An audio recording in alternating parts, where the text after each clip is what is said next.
বলিউডের জনপ্রিয় অভিনেত্রী করিনা কাপুর খান তার স্বামী সাইফ আলী খানের ওপর হামলার ঘটনার পর প্রথমবার মুখ খুললেন।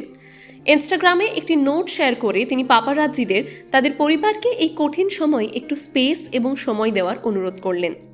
করিনা লিখেছেন, আমাদের পরিবারের জন্য আজ খুবই কঠিন একটা দিন। আমরা এখনও ঘটনার ধাক্কা সামলে উঠতে পারিনি।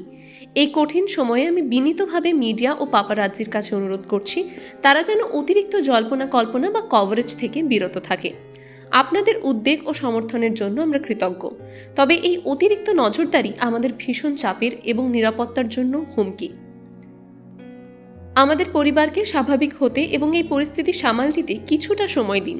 আগাম ধন্যবাদ জানাই সবাইকে আমাদের সহযোগিতা করার জন্য।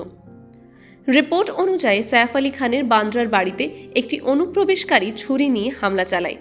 যদিও ভক্তরা তার দ্রুত সুস্থতার জন্য অপেক্ষা করছেন, কারণ সাইফ ইতিমধ্যে তার নতুন cinema the jewel thief the red sun চ্যাপ্টারের শুটিং শুরু করেছেন। পরিচালক সিদ্ধার্থ আনন্দ ইনস্টাগ্রামে লিখেছেন, আমার প্রথম হিরোর সঙ্গে আবারও কাজ শুরু, কিছুই দেখছি বদলায়নি।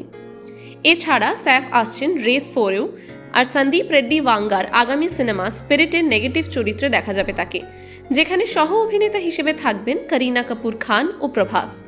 পাশাপাশি সাইফ দিওয়ারা সিনেমার শুটিংও শিগগিরই শুরু করবেন। আপাতত তার অসুস্থতার কারণে সব শুটিং পিছিয়ে দেওয়া হয়েছে।